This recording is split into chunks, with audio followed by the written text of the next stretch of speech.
Fala, Anderson. Vou já te chamar, mano.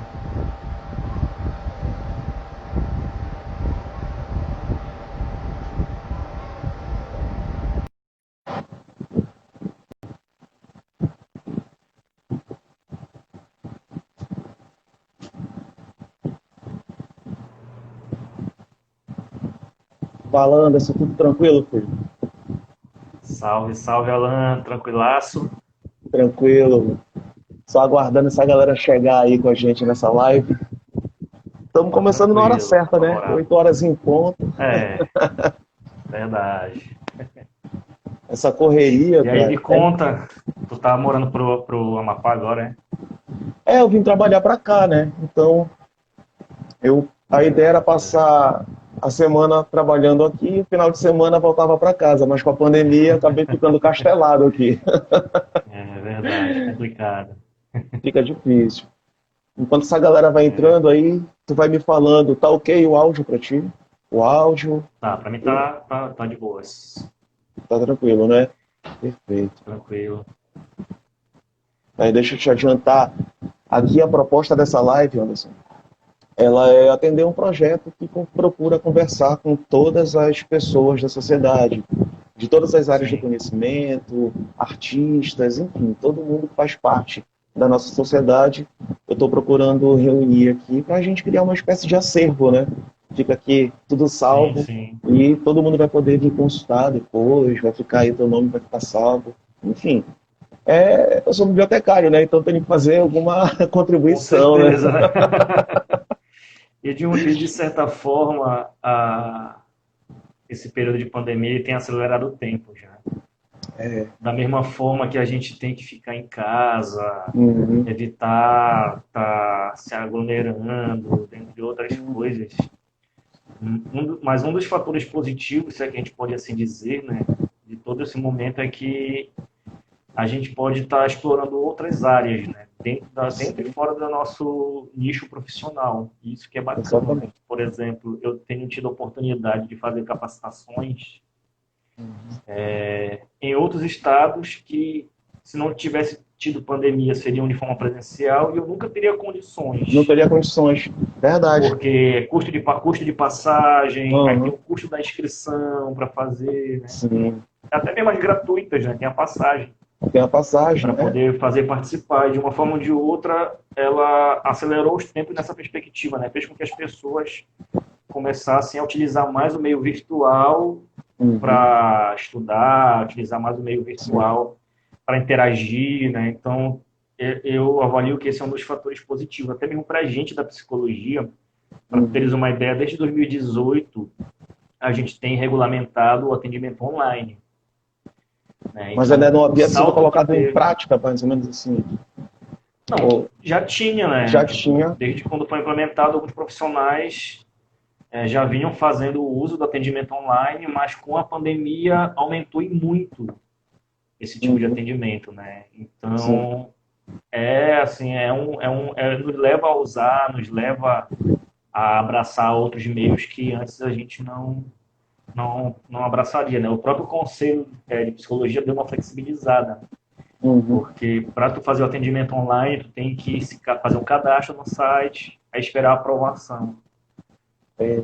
Com essa situação, né, em voga, basta só tu Uhum. fazer o teu cadastro no site, que já pode automaticamente iniciar sem antes esperar o parecer, né? Se for negativo, tu para, tu submete de novo até o teu o parecer positivo para tu fazer os teus atendimentos. Tem uma diferença muito grande, né? Porque tem algumas metodologias e alguns colegas que eu converso, por exemplo, não conseguiriam se adaptar a essa Pô. ferramenta porque as práticas deles elas se dão muito no contato, no dia a dia, as técnicas utilizadas Uhum.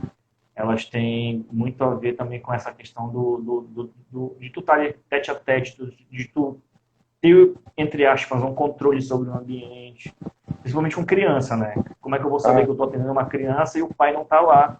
Uhum. E de uma Fazendo forma ou de alguma. outra, a presença do familiar, do pai, da mãe, ele vai interferir, né, Pois no é, e tem toda atendimento. uma situação que eu fico Uhum. pensando assim, cara, eu não consigo imaginar como seria. Eu não entendi quando eu levei minhas filhas à psicóloga, eu não Sim. entendi o porquê dela pedir para ficar sozinha com as meninas, já deu. Eu tava, Uhum. vou deixar, né? É a mulher, né, e Sim. tal. Daí que eu vim entender depois, pô, mas verdade, se tiver algum problema, como é que ela vai identificar eu estando lá? Né? Sim. Enfim, E deve ser uma principalmente, coisa que a gente se o tá... problema se o problema tiver a Se ver com algum for eu, comportamento né, teu, se por eu sou exemplo. um abusador, coisa parecida, como é que ela vai Não, não adivinhar? necessariamente só sendo um abusador, mas Não, tu pode ter é algum só um exemplo, comportamento, né? é um exemplo, mas tu pode ter um comportamento que, digamos Que assim, pode que intimidar a criança, alguma ou que coisa pode assim. intimidar algum comportamento que ele esteja influenciando em algum tipo de comportamento da criança. E a tua Ah, presença ela pode sim. intimidar a criança na perspectiva dela chegar e se abrir, dizer, olha, está Aham, acontecendo isso, entendi. papai faz isso, eu não gosto e tal, e na tua frente talvez Aham. ela não tivesse Não a tivesse liberdade essa. para falar, né? É, E no perfeito. caso do abusador é pior ainda, né? Porque Pois é, porque ele deve, né, é, forçar a criança, sei lá. Enfim. Anderson, as pessoas estão entrando, boa noite a todo mundo que está entrando aqui, vem acompanhar essa live. Eu, eu sou o Alan, para quem não me conhece, bibliotecário cabano. Essa live aqui faz parte de um projeto que procura dialogar com várias pessoas de várias áreas do conhecimento.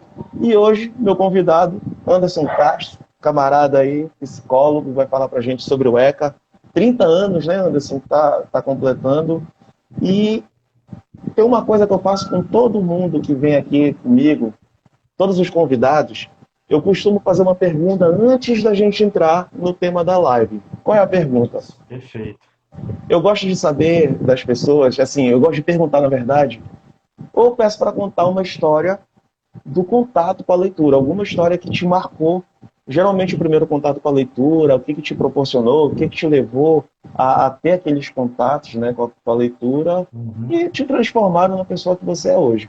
Então aproveita aí enquanto a galera está entrando e vai contando pra gente.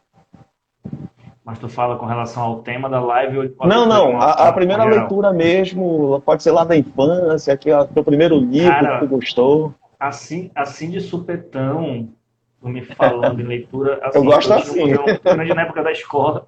Eu tinha um problema muito grande na época da escola com literatura extra classe. Toma. Aquela Machado de Assis e Uhum, tudo mais. Aí eu tinha uma dificuldade muito grande de ler, porque era obrigatório, né? Então, era meio uhum, que forçado por ter que ler porque é o conteúdo que ia cair no vestibular, que tinha prova a uhum. cada período para fazer. Sim. Mas, em contrapartida, assim, o que eu me identificava bastante era com as histórias em quadrinhos. Eu lembro que Uhum, eu comecei, meus pais começaram a me incentivar desde cedo a ler Gibizinho, da Turma da Mônica. O meu tio, por parte de mãe, ele gostava muito do Tex de uma coleção, que é um cowboy, né? uhum. Bandoleiro. Eu lembro disso também. E desses super-heróis, desse universo agora que a gente está tendo a oportunidade de ver no cinema. De Antigamente Heróis da Marvel. tinha, mas era mais raro, né? Marvel, DC Era. Comics. Eu tinha assinatura, cheguei a ter assinatura, inclusive, né? Sério, mano? De história em quadrinhos eu cheguei a ter. Meu irmão tinha da Marvel e eu tinha da DC, então a gente ficava trocando bolas ali, né? Ah, mano. Com as histórias em Paraíso aí. quadrinhos. E aí, depois de um tempo, né, dentro já na universidade, quando eu estava nos primeiros anos de psicologia, além das leituras fundamentais do curso, né, eu destacaria muito mais as leituras que têm a ver com os movimentos sociais. Uhum. Depois de um tempo de curso, eu comecei a minha militância no movimento estudantil. E ao contrário do que o pessoal fala, né, que o pessoal do movimento estudantil não estuda, muito pelo contrário, a gente tem que estudar para a nossa grade curricular e tem que estudar mais ainda Estuda até dobrado. sobre direito, entender um pouco de direito para poder ir no Conselho Superior Sim. Universitário e dialogar com o professor pau a pau ali, né, tete a tete, Uhum. e conseguir desconstruir alguns argumentos, principalmente no período que a gente passou, né, de retirada de direitos Sim. dentro das universidades, e que o Conselho Superior Universitário foi um espaço de disputa muito grande. E a leitura para isso era fundamental. Até vi o José Madiba mandou tchauzinho, eu tive a oportunidade de ser, juntamente com ele, diretor de interiorização do DCE da UFPA. Né? Então a gente Vocês têm viajava uma. pelos interiores, ajudava a organizar o movimento estudantil, ou a fortalecer onde já tinha, né, Uhum. nos campos da Federal do Pará. E, assim, foram experiências riquíssimas, né? Então, a prática sendo aliada à leitura é algo que é bem É, legal também. com certeza. Daí agora, a galera tá entrando aí, todo mundo, boa noite, o pessoal que tá entrando. Sabe, eu fico, quando a gente estava conversando sobre o tema dessa live, cara, passou tanta coisa na minha cabeça que eu fiquei pensando assim, pô, 1 hora não vai caber. E tu falaste, pô, só eu queria fazer em 30 minutos, né? Mas é difícil porque é Realmente. muita coisa. Daí eu fico pensando, ó, Josiel aí falando, grande Anderson. Josiel Grande esteve camarada. acompanhando aí, acho que a maioria do pessoal que está passando aqui na live. Ah, E eu fico bacana. pensando assim, sabe, Anderson, o, o que leva hoje em dia ainda as pessoas a construírem argumentos contra um estatuto da criança e do adolescente. Aí eu te pergunto, tu que está à frente nessa batalha, como é que está essa situação? Como é que tu pode, o que tu pode passar para a gente com relação à receptividade da sociedade de uma forma geral, com relação à atuação de quem defende, de quem procura defender Uhum. o ECA, né? Fala para a gente aí um pouco Então, disso aí. eu acredito que quem trabalha com jovem, né, com criança e adolescente, ou mais precisamente adolescente que está em conflito com a lei, ele sente mais na pele esse Uhum. peso da sociedade, né, de dizer que passa a mão na Uhum. cabeça de bandido e tudo mais, que é um dos argumentos mais recorrentes. Mas o meu trabalho é diferente, ele já vem dentro de uma outra perspectiva, então concretamente, eu não sinto tanto isso, né, porque Uhum. as violências com que eu trabalho, ela tem a ver com relação à violência sexual, à violência física, Uhum. violência psicológica, né? Então eu acho, do ponto de vista da aceitabilidade, eu acredito que deva ser. Eu até o momento não vi nenhuma crítica. Eu trabalho dentro de uma delegacia, né? E o perfil da grande maioria dos policiais, não vamos querer generalizar, mas é o que a gente acaba vendo, né? Ele é Uhum. um perfil até que concorda com as medidas que são adotadas pelo nosso governo. A gente tira um ou outro ali que tem uma visão mais progressista, mas até mesmo pela parte da polícia, o nosso trabalho é bem aceito, né? Eles costumam dizer para a gente assim, oh, mas que bom que a equipe do Parapaz está aqui com a gente, Uhum. porque agora a gente pode tratar mais da parte do crime em si, e essa parte da proteção ela fica mais voltada para vocês, e até agiliza, né? Porque se chega uma demanda, por exemplo, uma denúncia de uma criança que sofreu um abuso sexual, eles tinham que mandar para o CREAS, aí o CREAS tem outras demandas, aí depois o CREAS analisar essas demandas, devolver, né, um relatório para a polícia, e aí o fato da gente estar lá agiliza essa Uhum. situação, né? Então eles veem com bons olhos. Então, antigamente não era assim que E funcionava, né? Como você está falando, eu tinha que encaminhar, agora vocês estando lá. não, é porque é o seguinte, em algumas delegacias, isso a nível de município, tem antes era Propaz, agora é o Uhum. Parapaz, né?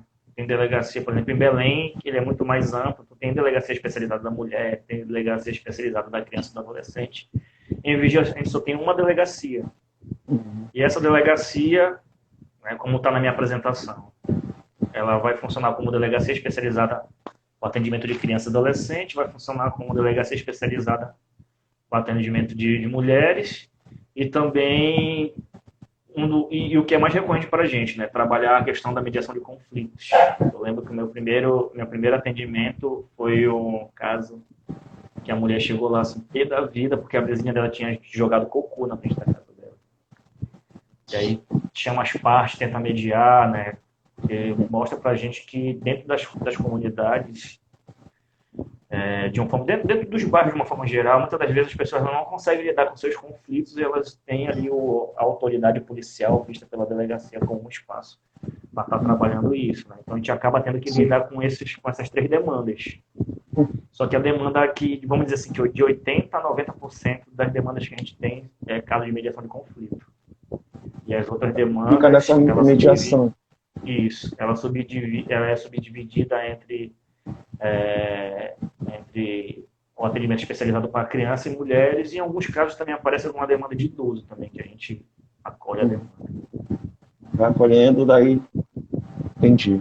E Anderson, então fala pra gente desses 30 anos de que está completando o ECA, o que que tu agora é a tua visão profissional, pessoal, Sim, aí agora é contigo. Pode falar pra gente aí perfeito. qual é a Sim. mensagem principal que É, você tira com relação a a esses 30 ideia. anos de quando e de como tá, né? De Uhum, quando nasceu e de como tá.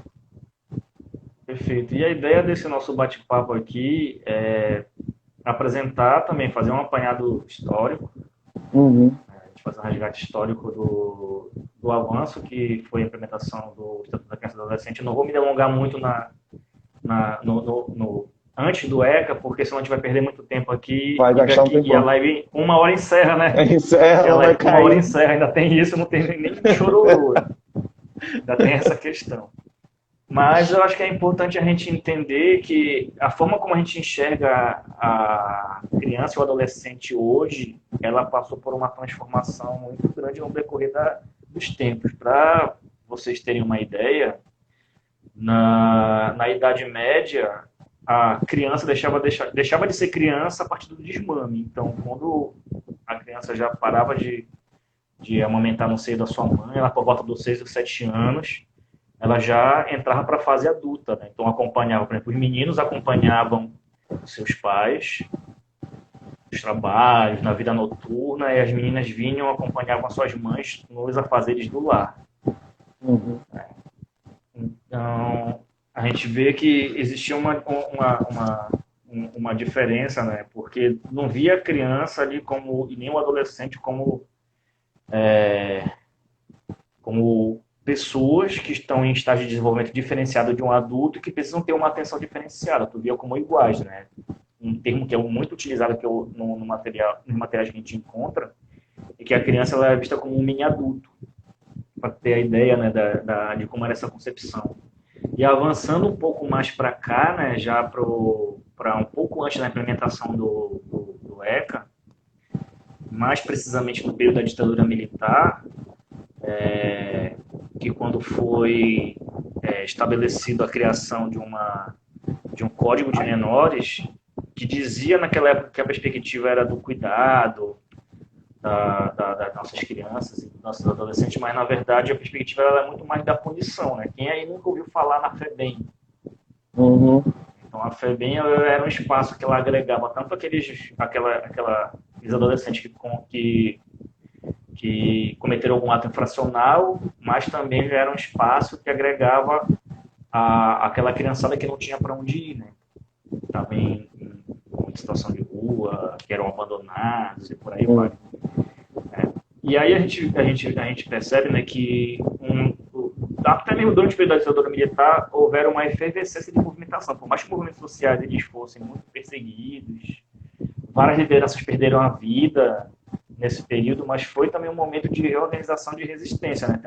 Tanto que a partir da década de mais ou menos de 1985, né, que é quando a gente tem a reabertura política, a gente percebe que os movimentos sociais eles vão tomando força a ponto de influenciar e muito na organização da nossa Constituição Federal de 1988. E a própria Constituição Federal, no seu artigo 227, ela já estabelecia, né, que é dever da família, da sociedade, do Estado. Olha só, dever da família, da sociedade e do Estado. Família, sociedade e Estado. Isso daí para a gente tem um ponto fundamental. Então, defender o direito das crianças e do adolescente a partir da nossa Constituição Federal, ele não passa a ser só do Estado, não passa a ser só da família.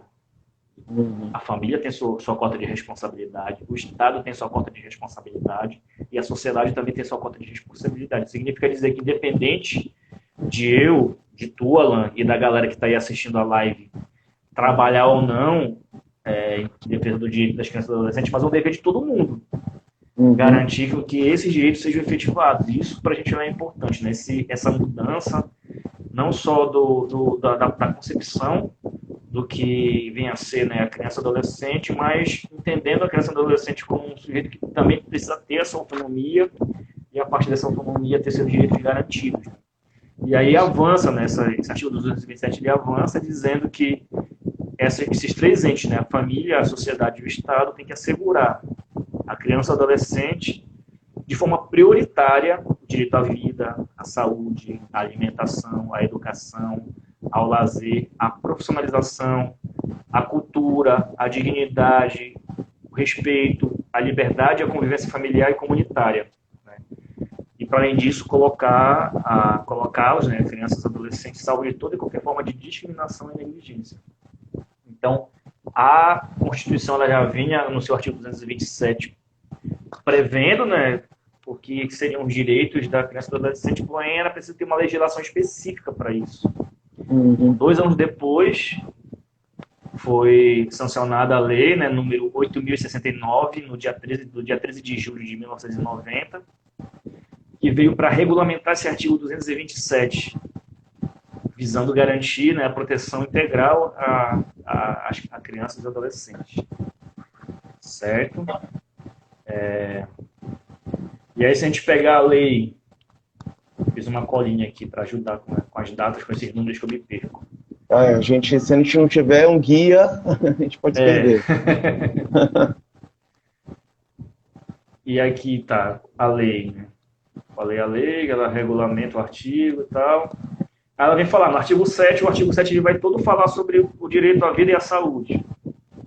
Aí tu vem no artigo 19º, no 15º, vem falar sobre o direito à liberdade e ao respeito à dignidade. Eu não vou me aprofundar nesses direitos, também para a gente avançar. O artigo 19º vem falar sobre o direito à convivência familiar e comunitária. O artigo 53 vem falar sobre o direito à educação, à cultura, ao esporte e ao lazer. O artigo 69 vem falar sobre o direito à profissionalização e à proteção ao trabalho com uma ressalva, né? Porque esse é mais específico para os adolescentes, que vem falar que o adolescente ele vai vir ter direito à profissionalização e à proteção no trabalho. Só que a perspectiva é uma perspectiva diferente do trabalho para o adulto, né? Sim. Certo? E uma outra coisa que o ECA coloca para a gente também no seu artigo 2º é a faixa etária. Então, crianças até 12 anos incompletos, a idade vai até 12 anos incompletos, e de 12 a 18 anos a gente tem os adolescentes. Né? Então, o ECA também diferencia isso. Isso aqui é importante porque se tu fores pegar outros países também que trabalham a temática dos direitos humanos, essa divisão de faixa etária ela não existe uma hegemonia. Né? Então, no Brasil, tu tem de 8 a 12 anos incompleto criança, de 12 anos a 18 adolescente, mas tu vai pegar em outros países essas idades elas variam. Mas aqui não vem um caso a gente se aprofundar nesse debate também, é só de forma ilustrativa, para fomentar mais a nossa live aqui. E o que é interessante, né? A gente tem o ECA foi muito importante, ele estabeleceu diretrizes para que houvesse a garantia do direito das crianças, do direito das crianças e dos adolescentes, mas a gente precisa avançar em alguns aspectos, né? Principalmente no que diz respeito à questão da violência, que é a temática aqui da nossa live, né? Falar um pouco sobre os avanços, mas que tipo de avanço a gente vem tendo também, né? E aí vem especificamente na área que eu trabalho, né? Eu não estou há muito tempo trabalhando com esse público, né? Eu comecei agora em janeiro, vai completar 7 meses agora no dia 15 desse mês, mas apesar de não ter muito tempo, a gente vem acumulando tanto com a experiência, mas vem acumulando também com a prática, que é importante, né? A gente acumular a teoria, a prática, a experiência. Sim. E a gente não poderia se furtar nesse debate também, porque 30 anos do Estatuto da Criança e do Adolescente, a gente precisa estar levando para qualquer lugar esse debate e fazer com que as pessoas entendam que a gente precisa também, é dever de cada um fazer com que as conquistas sejam implementadas e ao mesmo tempo possa ter avanço, né? Então, dentro do ponto de vista da violência, a gente teve em 2018, olha só, o ECA, a gente tem a Constituição de 88, em 1990 foi regulamentado o ECA, né, ele passou a vigor em 1980, mas apenas em 2018 a gente vai ter uma lei específica para trabalhar sobre a questão de violência, e ela vai modificar o estatuto da criança e do adolescente, né? E essa lei, ela vai tipificar, né, quais são as violências, vão dizer para a gente quais são os tipos de violência. E geralmente quando a gente fala em violência contra a criança, a gente volta muito nossos olhares para a questão do abuso sexual, né? Então, a criança está sofrendo violência, e vem logo na tua cabeça aí que a criança já foi abusada. Logo é o primeiro, geralmente, né? A primeira coisa que vem na nossa cabeça é isso. A criança sofreu violência, a criança ela foi abusada, mas ela não é um único aspecto da violência que as crianças sofrem. Apesar de ser a nossa demanda maior lá na delegacia, que é de abuso sexual, mas existem outras violências que estão embutidas. E eu vou dar um exemplo para vocês. Teve um caso de uma senhora que ela foi fazer a denúncia de que o ex-companheiro dela estava ameaçando ela. E aí foi encaminhado para a gente, né? Eles foram recepcionados lá pelo pessoal da delegacia, foi encaminhado para a gente. E aí, no discurso da mãe e no discurso do pai, deu para perceber que, de uma forma ou de outra, as crianças estavam sendo afetadas, seja do ponto de vista psicológico, seja do ponto de vista físico. Né? Então, estava tendo violência psicológica e estava tendo violência física ali, né? Então, em vez de fazer um trabalho só com o pai, e só com o ex-marido e a mulher que foi fazer a denúncia, a gente resolveu fazer um trabalho mais amplo, né? Chamar a criançada também, né? Ouvir para ver de que forma esses atritos entre o pai e a mãe, por mais que estivessem separados, mas de que forma esses atritos estavam interferindo, né, no dia a dia das crianças, e não só atual, né, mas também, porque a gente sabe que teve a separação, mas também essa separação ela foi movida por conflitos. E tudo isso é uma carga, com certeza. Tudo isso é uma carga que vai em cima por menor que seja, né? De forma indireta, né, por mais que o pai ele não agrida, o pai ou a mãe agrida, né, a criança, mas aquele conflito existente entre eles, de uma forma ou de outra, ela vai causar um impacto psicológico naquela criança. A gente precisa analisar de que forma esse impacto. Só o fato dos dois adultos que são a referência para a criança, deles estarem em conflito ali, né? Aquilo já afeta a cabecinha da criança, né? Então, com certeza, dependendo do nível desse conflito, né, que vai até as agressões, tudo isso é uma coisa que vai impactar nessa criança. E assim, tu falando isso agora, eu fico pensando assim, sabe, pô, quantas vezes, né, a gente já não viu por aí, a gente já presenciou, enfim. É bem complicado mesmo, né, cara? Sim, cara, com certeza. Com certeza. E eu estava vendo até agora mais cedo um artigo, que por coincidência foi uma amiga aqui no Instagram compartilhou, né, no seu status, que falava o seguinte, né? A mãe dizendo que o ex-marido ele era muito bom, tipo, bateu nela, mas era muito bom com as crianças. E o argumento desse artigo ele diz o seguinte, por mais que não tem como ele ser um bom marido, porque direto ou indiretamente aquela agressão que ele cometia contra a mãe vai afetar o psicológico daquela criança, né? Porque o espelho daquela criança são os pais. Exato. E ela vai aprendendo aquilo como algo certo, como algo válido, e vai reproduzir isso na sua vida adulta. Então, de alguma forma vai estar reproduzindo. A gente reflete um pouco sobre isso. Né? Uhum. E aí dos tipos de violência. Né? A violência física, que essa lei, que é a lei número 13.431, do dia 4 de abril de 2017, ela estabelece, né, 4 tipos de violência. A violência física, que aí a violência física ela é qualquer ato direcionado à criança que possa ofender sua integridade física ou integridade pessoal. Uhum. E aí a gente reflete também, porque, por exemplo, a minha criação. É claro que existe uma diferença entre espancamento e aquelas palmadinhas de educativa, vamos assim dizer, né?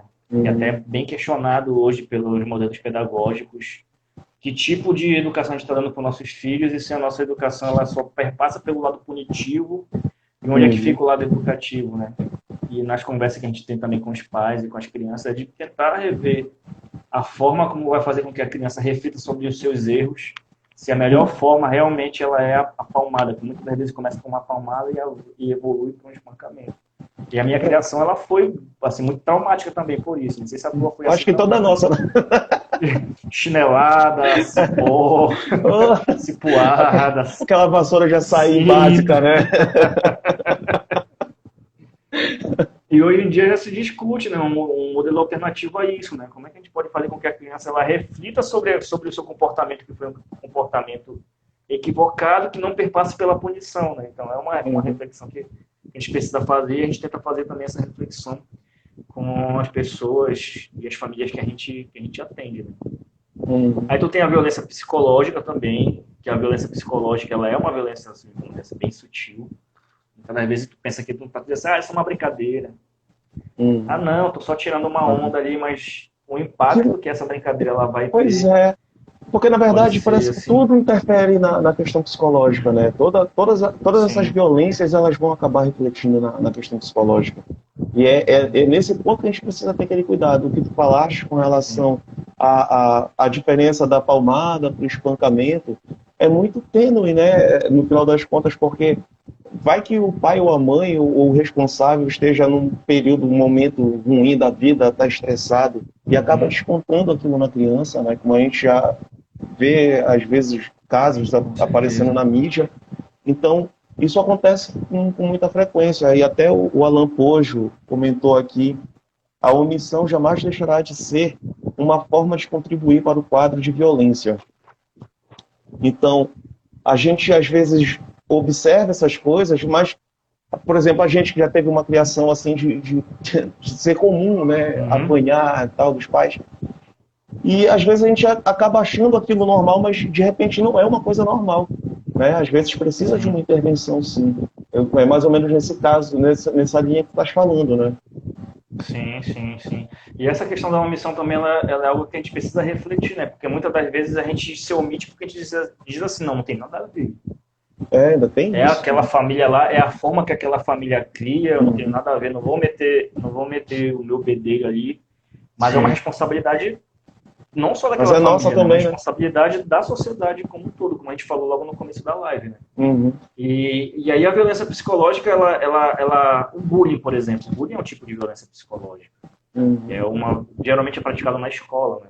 Tem muitos casos aí, né, sendo relatado de crianças, inclusive, que tiram a própria vida, que estão sofrendo bullying na Por conta disso. escola, ou entram em depressão, uma série de complicações, mas o fato de tu xingar, tu tratar a criança, o adolescente de forma diferente, né? Tu tá intimidando, tu tá explorando, tu tá criando uma violência psicológica.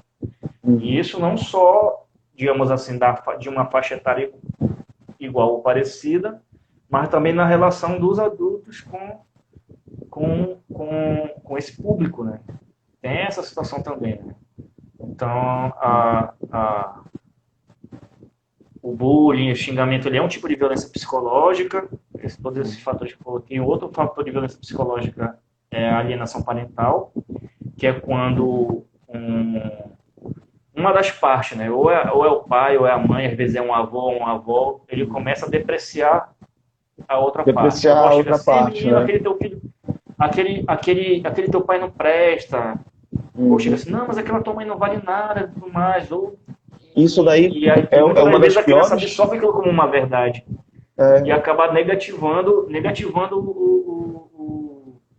o outro lado, né? uhum. E muitas das vezes ele é cometido por quem convive. E assim, em alguns casos, essa situação da alienação parental ela é utilizada até mesmo para disputa de guarda de Disputa, criança, ou para afastar a criança do convívio uhum. da, da, daquele outro familiar, né? Seja o pai ou seja a mãe. Né? Então é um fator Uhum. também de violência psicológica assim, muito, muito grave. Né? Outro fator de violência psicológica também que essa lei estabelece é fazer com que a criança ela vivencie, presencie algum crime violento contra algum membro da família dela. É um outro fator Uhum. de violência Isso psicológica. daí Então são são, esses três. são casos assim que são, sabe, bem difíceis. Sim. Olha, eu estou vendo aqui uma mensagem de uma. Ela é até colega da minha área aqui, da biblioteconomia. Ela Sim. diz que sente muito por não ter podido ajudar um garoto que está lá nas ruas de Fortaleza, sendo que muitas vezes judiando e espancado, sendo judiado e espancado, pois ele foge do abrigo, ele não quer ficar na assistência, né? Ela diz que, infelizmente, a aplicação do ECA ainda não é bastante diante de muitos sentidos e diferenças de classes sociais e tal. Isso daqui é um dos pontos assim que são bem delicados, né? Essa dificuldade, às vezes, eu acho que até vocês mesmo, o profissional, ir atender essas pessoas, acho que não é tão incomum, né? A gente encontrar casos como esse desses menores, que eles não querem ficar no abrigo, porque, enfim, tem N motivos para isso, né? A gente sabe que tem muita Sim. dificuldade ainda, tem muita coisa que acontece. Não é culpa do ECA. Eu, pelo menos, entendo que não seja culpa do ECA, né? Já é culpa do sistema que não consegue atender essa demanda. Com relação a isso, Anderson, o que tu achas? Qual é a tua perspectiva sobre essa questão? Cara, eu acho que tem que analisar cada caso. Primeiro, ver como é que estão as condições Uhum. dentro desse abrigo para ver, porque tem outro tipo de violência que é a violência institucional.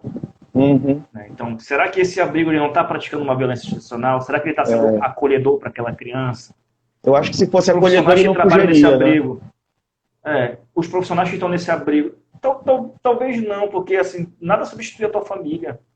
Tu É. vai estar num espaço longe do teu pai, longe da tua mãe, com pessoas assim que tu não é obrigado a te adaptar com pessoas que tu não conhece, não tem um laço de afetividade. Então são muitos fatores, né, que a gente tem que analisar. Como é que está a situação desse abrigo? Esse abrigo ele está acolhendo bem as crianças que vão para lá. Os profissionais que trabalham nesse abrigo, eles estão passando por processo de capacitação para ter um acolhimento adequado para essas crianças. A prefeitura está investindo a parte da capacitação também, porque é parte da prefeitura, né? Mas a prefeitura ela está investindo na contratação de mais profissionais, na garantia da infraestrutura para que esse abrigo ele possa funcionar de forma adequada. E assim, eu ouso chutar que a prefeitura está garantindo o mínimo do mínimo do mínimo do mínimo, que os profissionais desse abrigo são mal remunerados, que não têm capacitação. E aí tu imagina só tudo isso, né? Tu já está num espaço que não é um espaço agradável para ti, tu está longe da tua família, e tu ainda não é bem tratado, né? Então, junto todas essas situações, não tem como eu dizer que esse é o perfil do abrigo, mas eu estou levantando algumas possibilidades aqui para a gente refletir, né?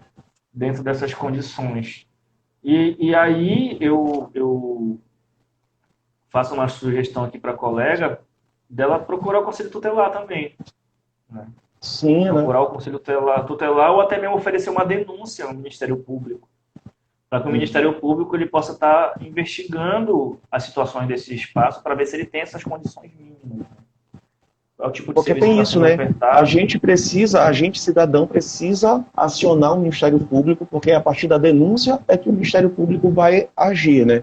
O Ministério Público sozinho ele não vai fazer nada, Ele precisa por ser mais que a provocado. gente precisa ser provocado por nós, né? Então a questão da nossa responsabilidade vai nesse sentido aí, da gente denunciar, da gente procurar os canais adequados para que esse tipo de situação seja resolvida, né?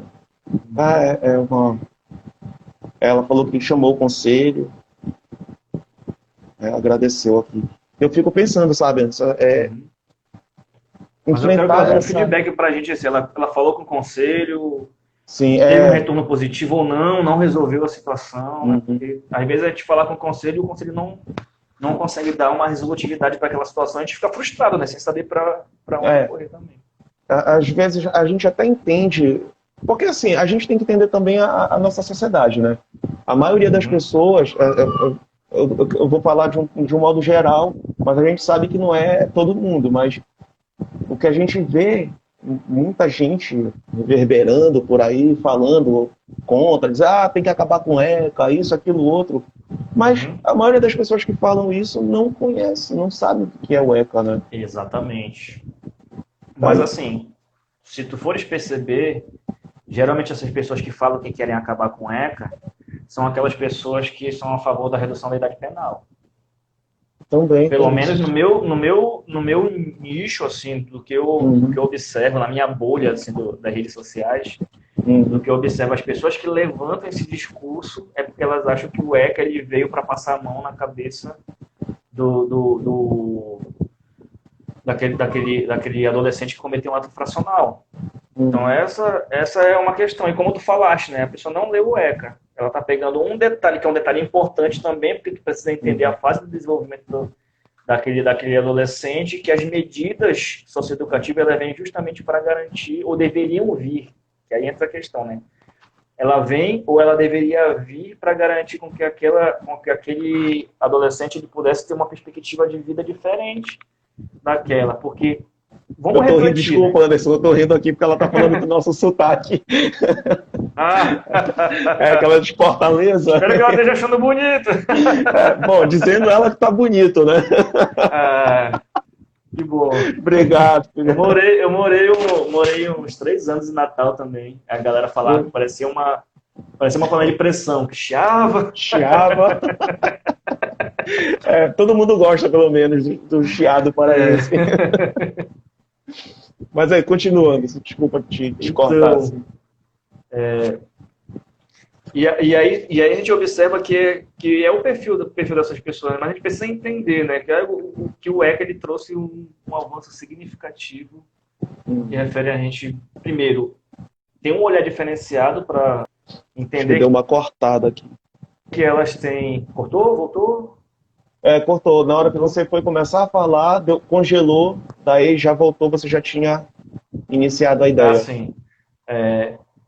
A gente precisa entender que o ECA ele trouxe um avanço significativo, primeiro, no sentido da gente entender que a criança e adolescente têm sua peculiaridade, entender que a criança e o adolescente elas estão ainda no estágio de desenvolvimento, né, cada um diferenciado, e que a gente precisa ter um olhar diferenciado para eles, né? Então, a relevância e a importância uma das relevâncias e importâncias do ECA é essa, né? Então, não tem como tu dar um tratamento igual como um tratamento que tu dá para um adulto para os que estão em fase de desenvolvimento totalmente diferenciada, né? Então, precisa ver essa questão como algo importante e fundamental. E outra coisa que eu acho que é bacana, quando eu trabalhava em Castanhal, eu trabalhava no CREAS lá eu trabalhava com população em situação de rua.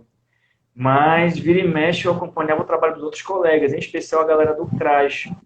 Lá no CRAS eles têm um Centro de Convivência e Fortalecimento de Vínculos. E nesse Centro de Convivência e Fortalecimento de Vínculos, eles faziam um trabalho com crianças. Então, despertavam talento, despertavam a autonomia da criançada. Aí eu fiquei assim... boca aberta quando eu vi um moleque pegar um microfone e fazer um discurso daquele ali, sabe, de arrepiar o cabelo do careca. Pô. E aí eu fiquei assim, caramba, eu queria, na idade desse moleque aí, poder fazer esse discurso. Cara, é bonito, né? A gente se sente assim... Cara, muito bacana. É muito bom. Eu não trabalhava diretamente com esse público, mas eu ficava maravilhado quando eu via o efeito do trabalho que era feito nas comunidades a partir da exceção dos CRAS, né? Aí tu tinha o grupo da molecada, né? Tinha o grupo da terceira idade, mas cada um com uma dinâmica de atividade diferente. E essa dinâmica de atividade, apesar da dinâmica de atividade serem diferentes, mas tinha a ideia de evidenciar o potencial desses públicos e, ao mesmo tempo, garantir com que esses públicos pudessem fortalecer a sua autonomia, sua auto-organização, né? Que é algo que não é muito fácil de tu fazer, não, né? Porque durante muito tempo a gente vem aprendendo desde criança que tu não pode fazer nada, principalmente nessa relação entre criança e adulto, né?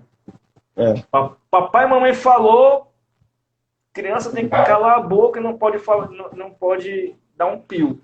E aí tu pensar em um modelo de concepção diferente, não é fácil isso, estou dizendo isso aqui, mas não é algo fácil, mas tu pensar uma concepção diferente entre a criança e os pais, né, no que diz respeito à relação, é algo assim que é fabuloso, né? E muitas das vezes a gente mesmo como adulto, quantas vezes tu com a tua filha, quantas vezes tu não cortou o barato dela, né?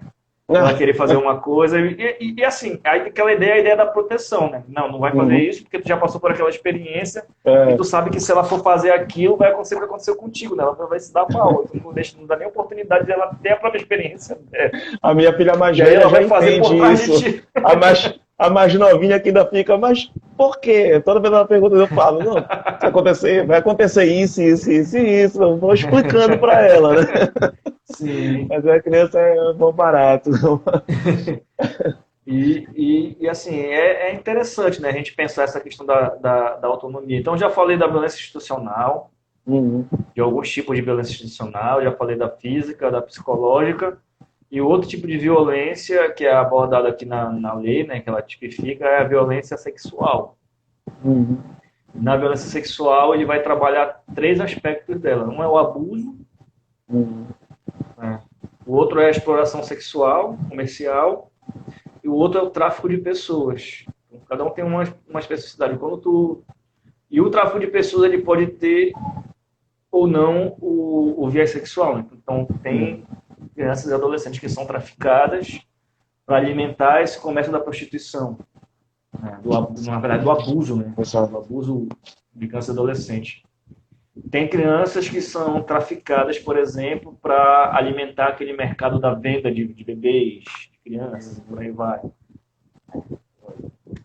A exploração sexual da criança e do adolescente, quando são utilizadas para obter remuneração, né?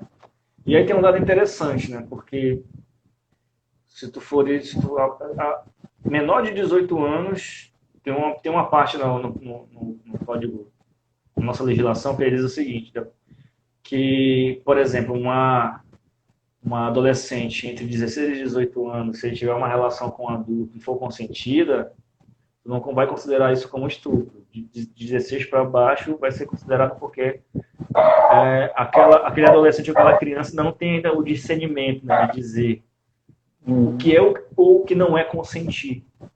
Mas do ponto de vista da exploração sexual, de 18 anos para baixo, mesmo sendo consentida, mesmo estando na faixa etária de 16 a 18 anos, é exploração sexual. De criança e de adolescente. Então, chilindró. E o abuso sexual, que pelo menos para a gente aqui na Delegacia de Vigia é a nossa demanda maior, dentro dessas violências aí, e que é algo assim que dá um entristecimento muito grande, porque a grande maioria dos abusadores são do seio familiar. Do seio familiar. O pai, o padrasto. É mais triste, é mais revoltante, né? E o detalhe, e quando a gente fala, daí eu não sei se eu vou acabar fugindo um pouco do nosso tema, mas é porque eu vejo que uma coisa está ligada à outra. Que quando a gente fala da questão da educação sexual, muita gente que bate, que é contra, ou não enxerga ou não quer enxergar. Que através dessas disciplinas da educação sexual é que a criança, muitas vezes, consegue fazer a denúncia daquele abusador que está lá dentro da casa dela. Daí, eu tenho relatos assim, por exemplo, de pessoas já na fase adulta que quando participam de algum espaço de reflexão, que começam a relembrar da sua infância, da sua adolescência, começam a perceber, poxa, olha, eu fui abusado na minha infância, na minha adolescência, eu não sabia. Agora esse espaço me permitiu ver que aquele comportamento que aquela determinada pessoa tinha para comigo era um comportamento abusivo. Né? E aí a gente o pior é que às vezes a gente vai conhecendo as pessoas e quando começam a estudar, eu já sofri tal coisa. Sim. Assim. Às vezes eu já passei por isso de ver uma colega falando, sabe, é entristecedor mesmo, é uma coisa para baixo. Não, com certeza, com certeza. Assim, são situações que pra gente, mesmo tu passando por capacitação, de uma forma ou de outra, tu dá uma melhor atenção para aquela criança, para aquele adolescente. Tem relatos que tu ouve ali que, meu amigo, tem que te segurar no choro ali. Eu posso imaginar que é pesado demais. São relatos assim mesmo que... Essa parte é uma das mais que tem que ter aquele frio, né? Não sei como é que se prepara para isso. Eu não tenho essa preparação, não consigo nem falar aqui, mas deve ser muito, muito pesado. Essa parte que você lida com a violência sexual, né? E principalmente em crianças, no adulto já é. Outro dia eu estava assistindo a live da Sammy Liz, que é aquela vocalista da antiga banda do Satã, ela não gosta mais que pare. Mas ela estava relatando, né, uma situação de abuso que ela passou. Então, tu vê uma mulher formada, com toda a instrução que ela tem, tu percebia a revolta que ela estava passando. Agora, tu imagina uma criança que não tem nem como se defender, não tem todas as ferramentas para se defender, às vezes não sabe como falar. É mais difícil, daí que acaba sendo um pouco mais revoltante nesse sentido. Né? Eu fico assim. Exatamente. E aí, uma outra questão que é importante da gente trazer para esse debate sobre o abuso ou estupro de vulnerável, né, que teve uma situação, se eu não me engano, foi em 2018 ou 2019, lá em São Paulo, que abriu uma jurisprudência para a questão do beijo. Uhum. Né, porque teve um caso, foi no interior de São Paulo, não vou lembrar o nome da cidade agora, que uma criança de 11 anos, né, o abusador ele foi pego beijando aquela criança, foi lá para o judiciário e abriu uma jurisprudência porque ele começou a fazer toda uma discussão em cima desse caso. E pelos relatos, tudo que foi pego, né, pelo judiciário, ele caracterizou aquele beijo como um beijo lascivo, né, que é aquele beijo que tem todo aquele libido, aquela questão do desejo sexual, então até um beijo ele pode ser considerado como um estupro de vulnerável, para ter uma ideia, né? Muitas das vezes o abusador ele vai começar pelo beijo também, né? Ou pelo toque em partes íntimas. Porque uma coisa vai puxando a outra, né? Uma coisa vai puxando a outra e no final das contas é essa porque coisa. Porque tem aquela questão, né? Tem todo um jogo de poder aí envolvido. Né? E até o simples beijo, ele é um abuso de poder de um adulto, que aquela criança tem uma confiança, joga para aquele adulto a confiança, e o abuso do poder e da confiança que tem, né?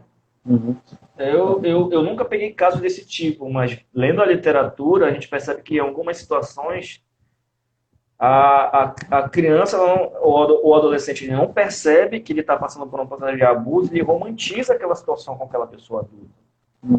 Justamente porque essa relação de poder, essa relação de confiança, ela é utilizada para obter, né, favores, relações, mas que não condizem com a faixa etária daquele ser em desenvolvimento, né? Então isso é importante de... acaba... Sim. Eu vou correr assim, aqui. Outra coisa... Pode concluir. Não, eu só vou correr porque eu quero aproveitar a pergunta aqui do Alan Pojo, porque o nosso tempo já está acabando. Mas vai lá, conclui. Então na pergunta do Alan Pojo, que eu vou dar uma avançada aqui também. Tá. Ele está falando assim, que ele não sabe se foge ao tema, o que eu falei com relação àquela questão lá. Mas o abuso acaba, pensa ele, contribuindo para a formação de mais abusadores. Aí ele pergunta, os estudos classificam isso como algum tipo de herança?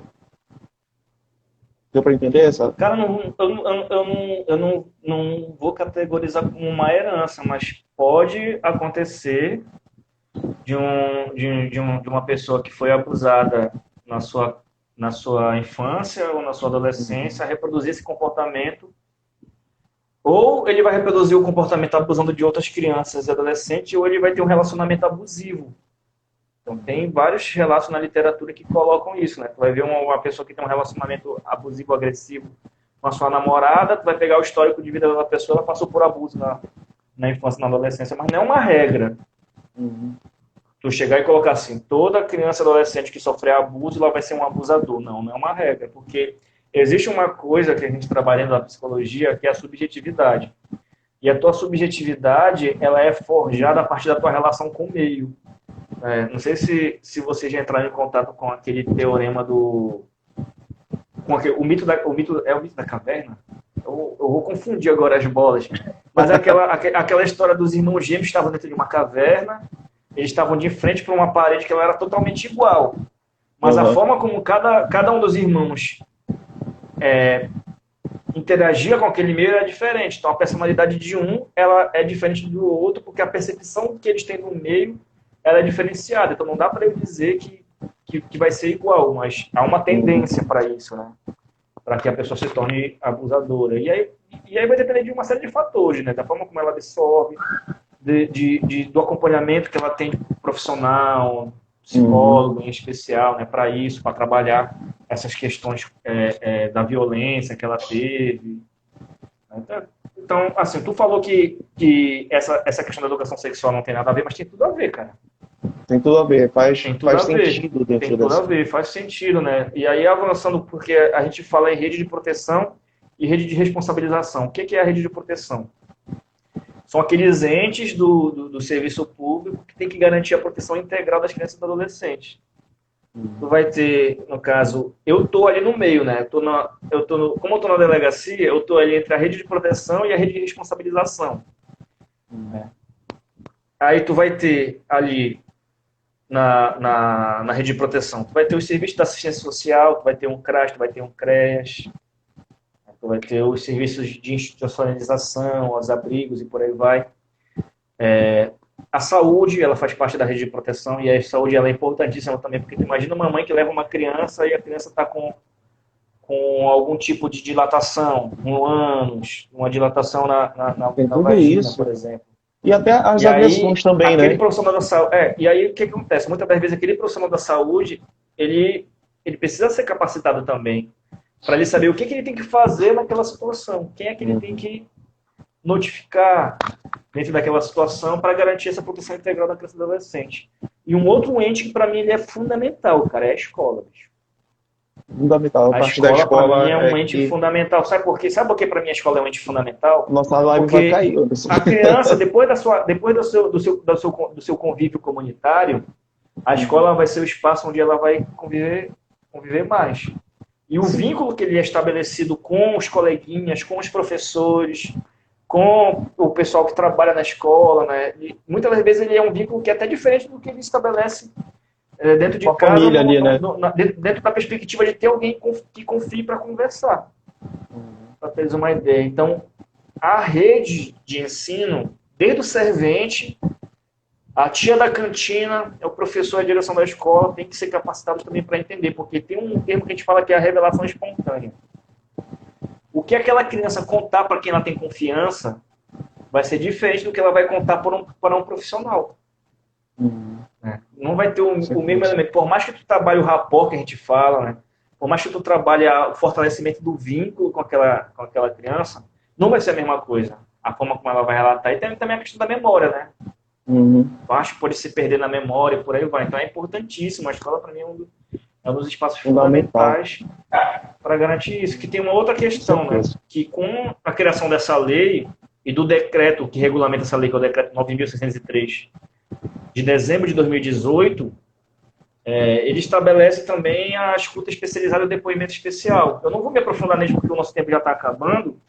Quem quiser depois pode ir no meu Instagram lá, pedir material, que eu posso mandar um material dessa lei para a galera. Material que tu pode te divulgar para a galera. Quem quiser se aprofundar mais nesse debate, quem quiser se aprofundar mais nesse debate, pode me procurar no Instagram também, né? Anderson Castro 50. A galera vai ficar salvo no IGTV. Eu vou deixar o teu. No IGTV? Vai ficar o teu IG lá. Bacana. E aí, o pessoal que quiser se aprofundar mais nessa temática, a gente pode estar disponibilizando alguns materiais, inclusive essas leis que eu estou falando dentro do meu computador. Eu posso estar repassando, que eu acho que é fundamental, né?